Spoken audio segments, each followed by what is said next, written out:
কান খোলা রেখে শোনো, আমি ভালো স্টুডেন্ট, তুমি ভালো স্টুডেন্ট? না। আমি ফার্স্ট বেঞ্চে বসে, তুমি বসো। না। আমি এসএসসি তো গোল্ডেন প্লাস পেয়েছি, তুমি পেয়েছো? না। ছি। ছি, লজ্জা লাগে না তোমার? আসছে গোল্ডেন প্লাস পাওয়া মেয়ের সাথে কথা বলতে। দেখো তুমি একদম ভালো স্টুডেন্ট না, বসো লাস্ট বেঞ্চে লাফাঙ্গাদের সাথে। লজ্জা করে না? তার মানে বুঝছো তো তোমার সাথে আর আমার কথা হচ্ছে না। হচ্ছে এক্সামটা শেষ হোক, রেজাল্টটা দেখ, তারপর কথা হচ্ছে। বাবা কি করতেছো তুমি? পড়তেছো নাকি? তোর শরীর খারাপ করে নাই তো? আরে মা তাড়াতাড়ি আসো, তোমার ছেলে অসুস্থ হয়ে গেছে। কি হয়েছে আপনার? চিল্লাইতেছেন কেন? আমার ছেলে তো পড়তেছে। আরে সেটাই তো বলতেছি, ও বলতেছে কেন? বাবা বাবা সত্যি করে কত তোমার শরীর খারাপ হয়েছে?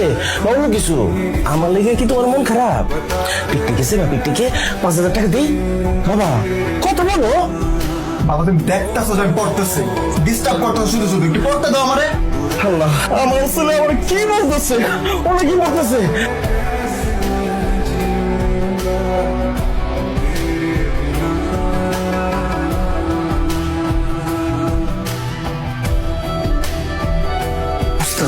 বদলা গেছে, বেঞ্চ ছেড়ে সামনের বেঞ্চে যায় বসছি।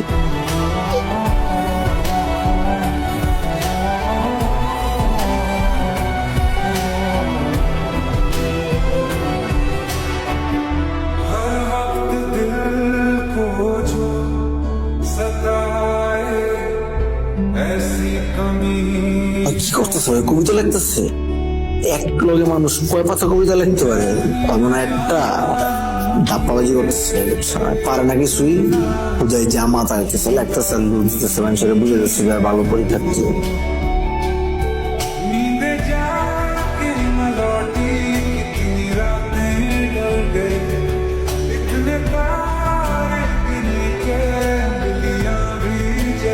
আজকে পরীক্ষার রেজাল্ট দিব, সাথে আমার সাবজেক্ট ফিজিক্সের খাতাও দিব। আমার হাতে প্রথম যে খাতাটা রয়েছে ঈশিতা আহমেদ, সে পেয়েছে A+ গ্রেড। তালিকাও সবাই উৎসাহিত করো।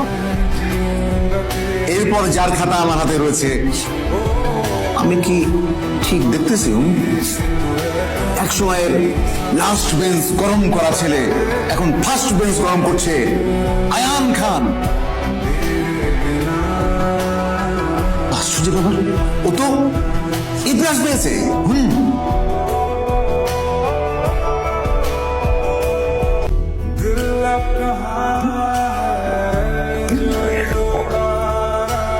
তোমার রেজাল্টে আমি খুব গর্বিত, কিন্তু একটু বলো তো যে তোমার মোটিভেশন কে, মানে কার কারণে তুমি এত সুন্দর ভালো রেজাল্ট করলে? আছে একজন, নামটা বলা দরকার নাই। স্যার দোয়া করবেন আমি যাতে এইচএসসি তেও এত ভালো রেজাল্ট করতে পারি, নাহলে স্যার জীবনে অনেক কিছু হারাতে হবে। স্যার জীবনে যা চাই তা পাওয়ার জন্য ভালো রেজাল্ট করা তার প্রথম পদক্ষেপ। हम नवा मेरी तू है कौन मेरी सांसें चले